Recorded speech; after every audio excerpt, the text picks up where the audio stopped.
Hey everyone, happy Friday. Today on the final bar, we're going to break down this week's activity. The market rallying into the close, really finishing essentially flat for the day, but small and mid caps really continuing to move higher. So, while it was a bit of a breather for the technology space, leading the way down, on average, plenty of stocks finishing the week relatively strong. We're going to look, as we do every Friday, at our Mindful Investor Live chart list, see how the trends have evolved last Friday to this Friday. Ladies and gentlemen, this is the final bar.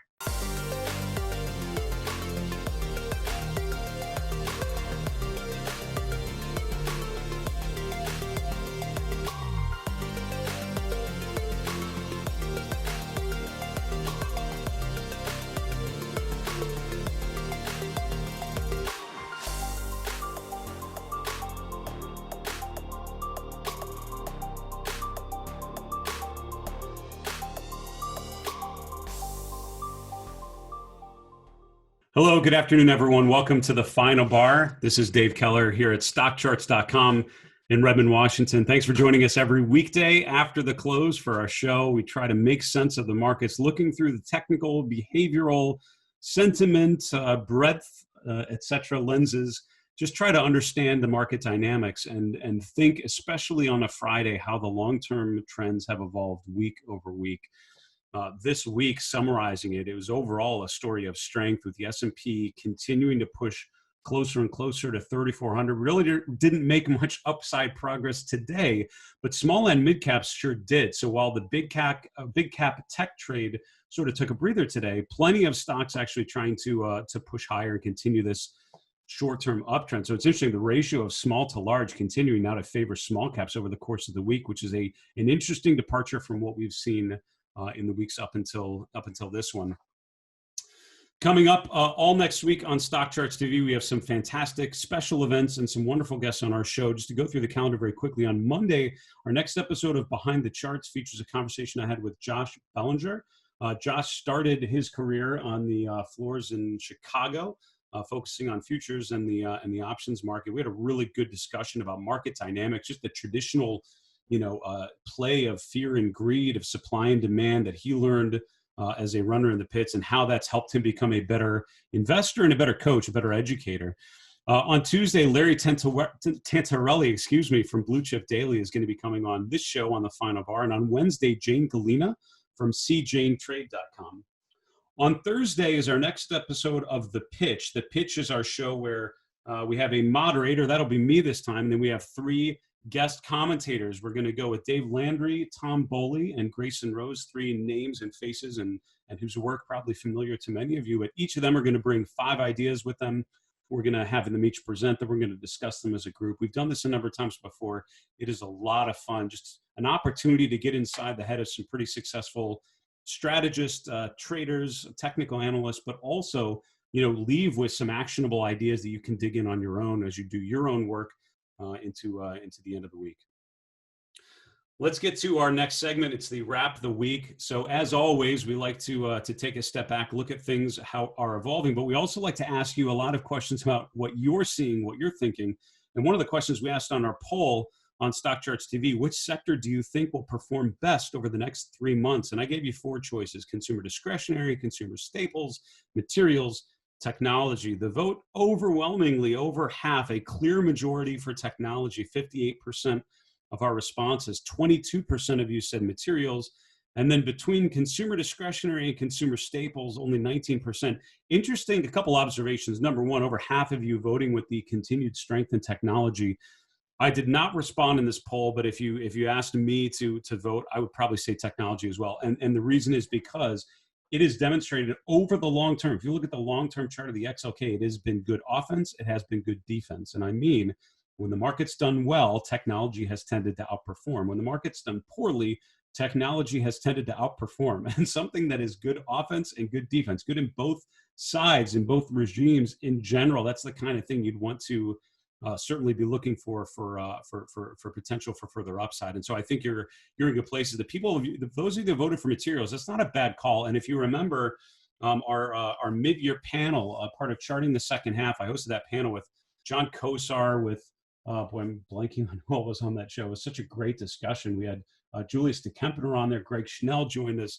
We had this great discussion about where we saw things headed, and I think most of them picked materials as the number one sector. 2 or 3 out of 4 picked materials, and it's the gold trade. It's thinking to and it's not just gold that's leading in materials. It's a pretty decent sector across the board with other parts of it as well, chemicals and other parts of the material space.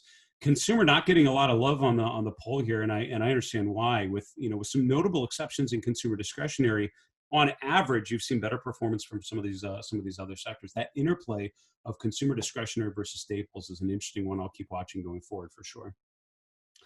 Let's move on, continue our discussion here as we wrap the week. So just very quickly on today, before we get to the weekly look back, as I mentioned, the S&P essentially flat on today, on Friday. So yesterday was the big move higher, and it certainly felt like 3,400 was attainable today, not to be. And today we essentially were flat, with the S&P just finishing right above 3,350. The big move was in mid caps and small caps, with small caps up almost 2% today, with the small cap index, the S&P 600, above 911 now. So certainly some upside there on the more speculative side, the higher beta, lower market cap stuff. The VIX now down below 23. Just very quickly with other asset classes, bonds weaker today in a fairly significant way, 2/3%. And the gold and silver trade, which has been absolutely gangbusters to the upside, took a breather today, with gold down 1.5%, silver down 2.5%. So we've talked about this situation, I think, where there was a positive correlation between stocks, bonds, gold, everything kind of going up, the dollar going lower. That sort of flipped around today. You had a stronger dollar, weaker bonds, weaker precious metals, flat stocks. So, but strength if you look at something like small cap. So a bit of a reconfiguration of that overall trend. We'll have to see going into next week, obviously, what the long term picture tells us. I just wanted to look very quickly as we start our weekly review here, thinking about the trajectory of different asset classes and then some different themes and styles within the equity space, starting at the June market high. So if we start the clock at that June high, that's back here, June 8th. If we look from there, you'll see how things have evolved. The S&P through the end, let me just refresh the chart here because we've traded a little bit. There we go. So the S&P up 4% from its June high. That was that initial peak in June. We pulled back and then now have broken above it. So the S&P now sitting 4% above there. You can see small caps have lagged behind. They've come on strong, and that's, when we think about today, we think about that uptrend. Look at just the slope of the lines here, with small caps really accelerating, where the S&P is more of a steady gainer, looking close to close. So small caps have emerged, but overall still down less than the S&P from the June high. The only asset class that out of the major ones we're tracking here down since that June equity peak is the dollar, which is 3.5% or so weaker. What's interesting though is look at everything that's up a lot more than the S&P just since that June high. Crude oil has outperformed by about 1.25%. Bonds are up 8.5% plus since the June market high. The NASDAQ up 12.5%, Bitcoin up 18%. The big winner, though, out of all those asset classes, gold up 19.5%. That's even giving a couple percent back today. So overall, it's worth noting, even though the S&P certainly has strengthened, certainly testing that key 3,400 level, with a lot of people speculating much further upside, it's worth noting that only two of the sort of key themes we follow have gone up or gone down or gone up less than the S&P during that period. Everything else has actually outperformed the S&P. Now, when you go a little deeper in the equity space, let me refresh this chart as well. When we look at that same time frame, we start the clock on June 8th and go to where we're at now. Here again is the S&P up 3.9%. It's basically 4% there. What have other markets done? Emerging markets have outperformed. They're up 7.2%. The NASDAQ again up 12.5+%. Small caps up a little less, as we mentioned. Let's look at the other non-U.S. markets, though. Frontier markets and developed markets essentially flat for that period. Also mid caps. Now those sold off obviously a lot in the first week, and then sort of retested those lows there in late June. But since then, they've basically just gotten back to flat. So while the S&P is broken out, these actually have not broken above that peak from early June. So it'll be interesting to see, as you think about further upside in stocks, do you see these sorts of markets, developed markets, that's EFA, mid-cap stocks, are they able to sort of break out of that range and especially get to the point where they may be outperforming the large cap equity universe? Has not happened yet.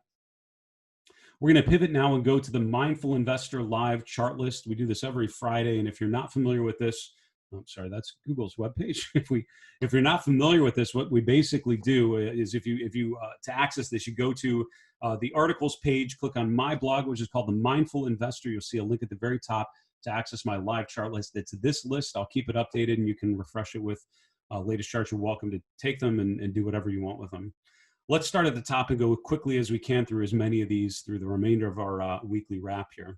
First off, it's the S&P market trend. It's the long-term weekly chart using the 21 and 34-week exponential moving averages. Those turned bullish in June and remain very much in a positive uptrend, suggesting we're long and strong up and to the right. For me, the medium-term trend is defined by the weekly PPO, which is essentially the weekly MACD, same idea, very similar calculation.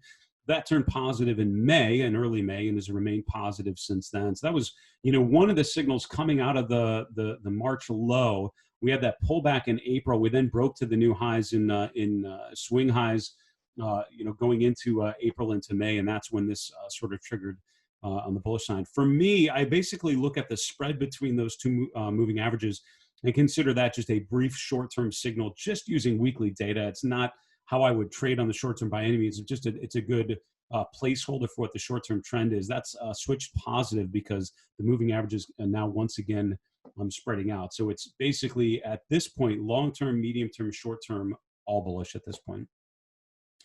The next chart is the daily S&P chart, and things to point out here. We have this bearish divergence of higher highs in price, June and July. We then had the lower peaks in RSI here, June and July. Since then, we've broken above there, and I've talked about how that sort of ruins that bearish divergence. What's interesting, though, is you could potentially make sort of another one with this peak, and then this peak, and this peak. So taking the higher highs in price, if we would top out around here, and the lower peaks in the RSI, that could end up looking a little more like a divergence. The weekly chart is going to make that look a little more clear. I think on the daily chart, I wouldn't call this a divergence anymore because of how the fact that was a clear peak that kind of got invalidated. But we're going to talk about divergences in a little bit. One of the questions from the mailbag deals with that. So I'll get back to that concept in just a little bit. This is our look at breadth. So now that we've understood price in an uptrend, let's look underneath the hood and look at some of the breadth themes, breadth characteristics we can review. Here's a daily chart of the S&P. This is the breadth in the form of the cumulative advanced decline line. This keeps making new swing highs, and it's definitely bullish for the S&P 500. Looking at the other groups I pay attention to, this is the New York Stock Exchange, a broader look of equities. This I consider still neutral because it hasn't gone above the peak from June. This is the mid-cap index, actually just testing to go to a new high from January and February. We tested that in June. It's so close. I don't know if I'm going to call that a clearing of that or not, but pretty close, going from neutral to bullish. The small cap one's still not above its June high, and that's what I would consider it's still neutral. So you sort of have partial bullish, partial neutral, which is about right. That's about what the overall equity feeling has been.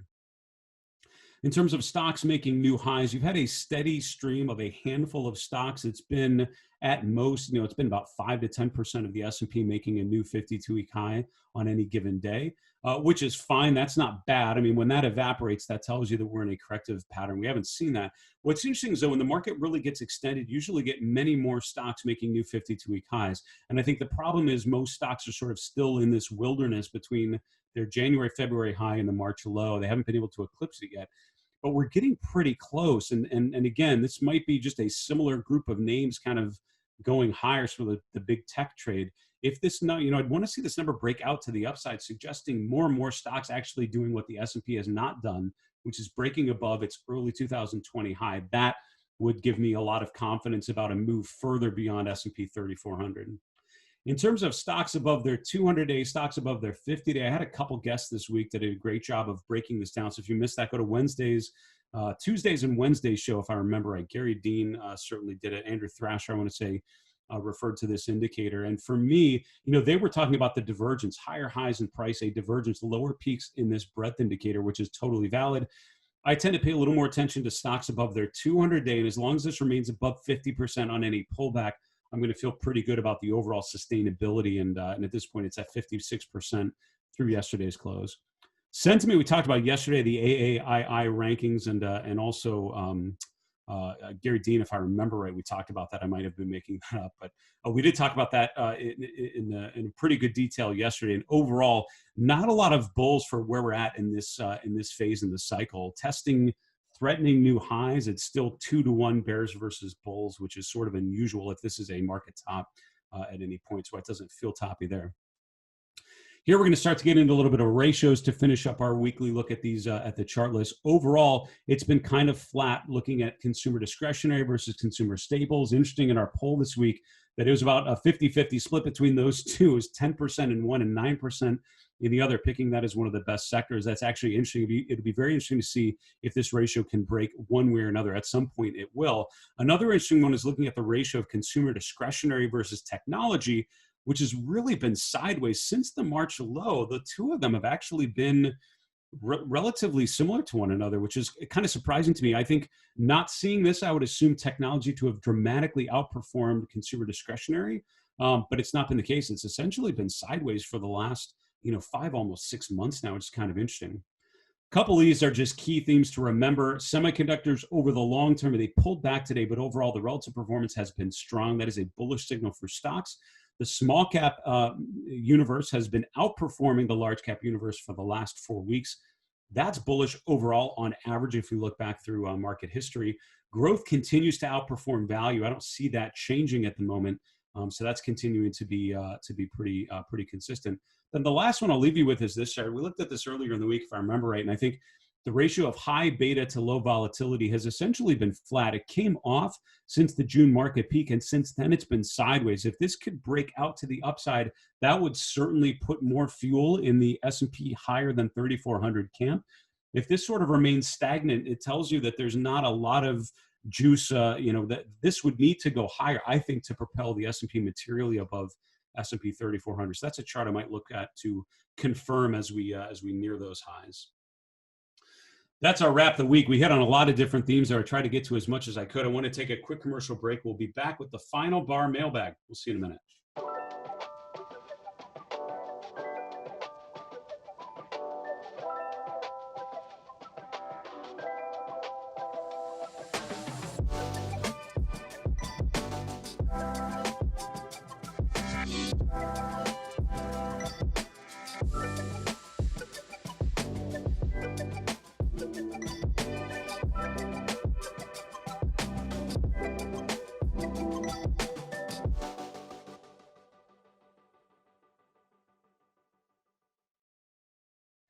Hello, everyone. Welcome back to the final bar. This is Dave Keller here at StockCharts.com. So thankful that you're joining us every weekday after the close to make sense of the charts together, try to make better decisions using the benefits of charting and technical analysis. 2 ways to get your questions to us. Number 1, email us at thefinalbar@stockcharts.com. Number 2, tag us in any Twitter comment at FinalBarSCTV. You're also welcome to put comments anywhere you see our content on YouTube and elsewhere. We'll gather as much of that as we can and answer your questions on the air if we can get to it. Let's get right to our final bar mailbag. First one actually did come to us over Twitter. I put a comment about the S&P looking at the monthly chart, which we did not get to. So let me bring it back here. And the question was, is that confirmation bias? Because what I basically did was I showed 2 things. And sorry, I don't have this annotated effectively. Let's see how quickly I can annotate a chart. As we're recording, this should be pretty good. There we go. So I was looking at this one, right? You see in the late 90s, you see lower peaks in the RSI, you see higher prices. Here you see lower peaks in the RSI, here you see higher prices. And the question one, is that confirmation bias? And the reason they said is because look at this one, higher prices, lower peaks in the RSI.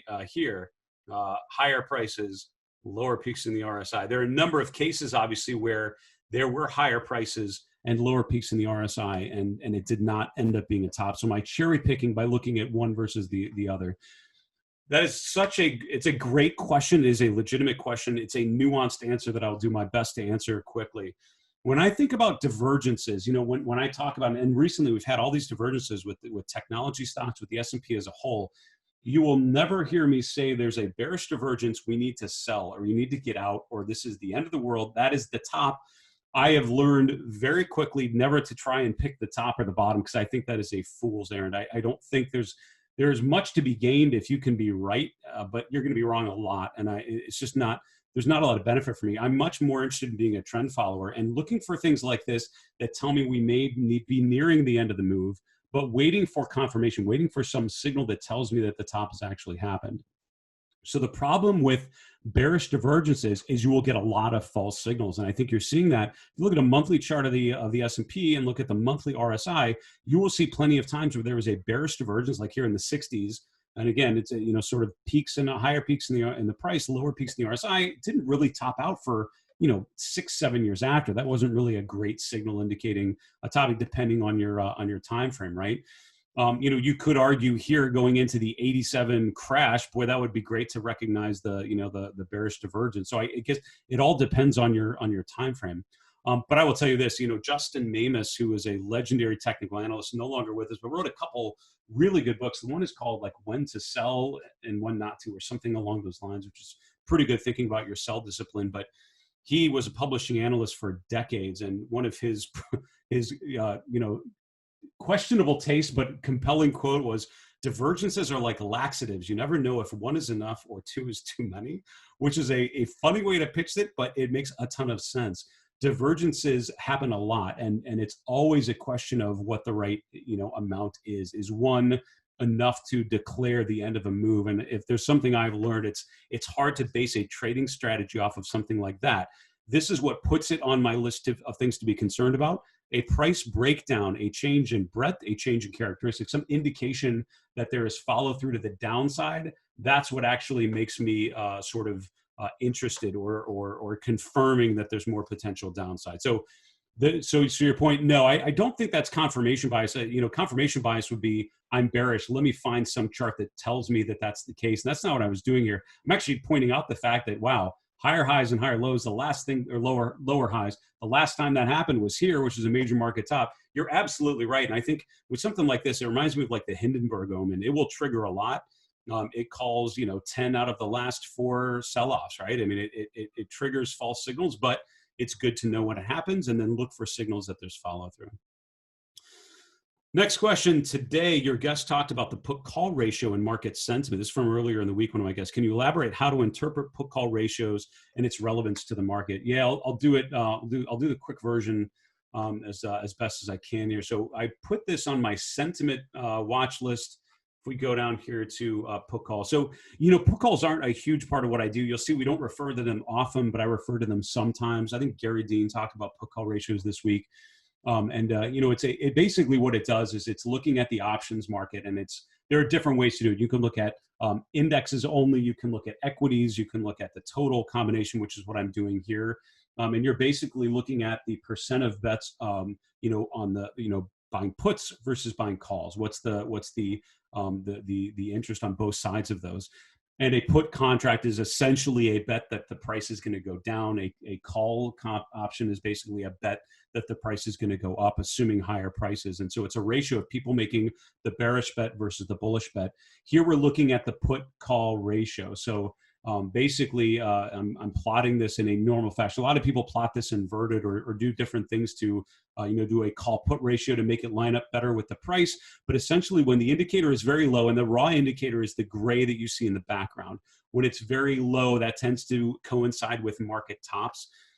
Because basically people are making a lot of bullish bets at a market top, sort of like the AAII ratio or survey. The opposite, when the indicator spikes very high, that's basically saying the opposite. It sort of lines up very well with market lows. So you can see at market bombed out market lows, you can see the put call ratio spikes very, very high. I smooth that out over 5 days. That's the pink line that sort of stands out. And so for me, I'm looking at where we're at relative to the range. When we're at the lower end of the range, it tends to be sort of a topping condition, suggesting that the market has become too euphoric. When it's very, very low, that basically tells you there's a ton of desperation. It's getting bombed out. And so that's one of the things around here in mid-March. You can see the put call ratio was at a very similar level to where it was at the 2018 low. And that's why it's sort of interest. If that did not whet your appetite for put call ratios, look at our Chart School article and we'll give you a little more detail on what it is and why. Last question we can get to here. I can't find point and figure charts in ACP. Is that coming? It's a really good question. I actually don't I don't have ACP open at the moment, but and the short answer is no, it's not in there. ACP is the new platform we've just released. To get to it, you go to your dashboard, click on Go to StockCharts ACP. If you have not checked it out, you absolutely should. This is in active development, so we're rolling out a ton of new content for this. We recently added a whole plugin suite. We added the ability to trade equities commission-free through StockCharts.com using our partnership with the Trade Your brokerage. So, and just fantastic technical tools, super dynamic. It's a fantastic charting platform, to be totally honest with you. Point and figure charts are not part of this yet. I'm not going to say that they won't be eventually. I will tell you it's not in our plans in the short term. If you're a point and figure chartist, which I definitely do, I always make a note that I need to show it more on my show because I don't do enough of it. If you go to charts and tools, click on point and figure. The point and figure engine we have as part of the regular Sharp Charts platform is fantastic, and the objectives are really, really well done. The 45-degree lines are excellent. And I will tell you, from developing this at other software companies, it is a beast because a completely different, it's basically a completely different language. It's like writing something in a completely different language. It's a meaty project. So eventually, I won't say no. Short term, it's not going to be anytime soon, and I would be sticking with it within the box. Other things like that you'd like to see or are curious about using ACP, just shoot an email to us. Answer your questions as best as we can. That's our mailbag for today. I want to wrap the show by going to the 3 and 3 charts, 3 minutes. Here we go. Chart number 1 is the S&P with breadth based on cap tiers. I have not color coded the mid cap one green yet. I'm going to debate that over the weekend. I usually do it Friday night into Saturday, sort of debate my live chart list and see what I need to update. I'm going to think about this when it's sort of right at that point. I probably will leave it neutral for another week, but the one that is in green is the S&P. This is the one that has certainly shown consistent uptrend, and the higher highs and higher lows in the breadth indicator and the cumulative advanced decline lines just gives further validation to the price going higher. And if you get to that situation where the market's going higher and the breadth lines roll over, that tells you that less and less individual companies, right, are participating in the uptrend. That narrowing of leadership tends to happen at market tops. We saw that in January, February, where you saw the market going higher, you saw the S&P breadth continuing to improve, but all the other cap tiers were rolling over. We sort of saw signs of that earlier, but it never really materialized. And at this point, you sort of have the S&P doing well, the others sort of all neutral. If and when that would roll over, and especially the non-large cap tiers, I will definitely bring it to your attention. Chart number 2 is looking at U.S. versus non-U.S. stocks. I don't think we got to this on our Mindful Investor Live chart list. It's a little further down the list of charts, but we've talked about the weaker dollar, which overall I think is still going to be in play, but we've had a strengthening in the dollar in the last couple of days, and you can see that U.S. stocks are actually outperforming global stocks this week for sure, which is a different characteristic than we saw for the last 3 months. So this is an interesting thing to pay attention to. That whole weaker dollar, stronger gold, stronger other asset classes has been a sort of a bedrock of the bias with which I'm looking at the charts. An emergence of outperformance of U.S. versus non-U.S. is a different look than I've been expecting, and I'm certainly going to pay a little more attention to that. Finally, we have the ratio of consumer discretionary versus technology. We looked at this on a piece of a chart we looked at earlier. And you know what's interesting about this is I think about cycles, and I follow people that look at cycles a little more closely. It jumps off the page at me, this cyclical nature of the ratio between consumer discretionary versus consumer versus technology. And if you assume that cyclical pattern is continuing, we're sort of at the lower end of the sine curve rolling back higher, which would expect a bit of an outperformance of consumer discretionary versus technology. We've seen that in the last couple of days. A return of that would be a bit of a different look, and it would tell you that technology leadership is taking a bit of a breather. So that has happened now going into the weekend. I think it'll be very interesting, that theme going into next week, because that's not something a lot of people I think are expecting or are positioned for. Folks, that is a wrap for this week and a wrap for the show on the Final Bar. Thanks for joining us every weekday for the show. All of our previous episodes are on our YouTube channel, so check it out. Give a like, give us a comment. Folks, for StockCharts.com in Redmond, Washington, I'm Dave Keller. Be safe. Have a great weekend. We'll see you next week. Hey, Grayson Rose here with StockCharts. Thank you so much for watching. I hope you enjoyed that video. If you did, consider giving it a like down below, maybe leave us a comment, and if you're new to the channel, you can subscribe at the link up above. We're gonna bring you daily content from an incredible collection of technical analysts and financial experts.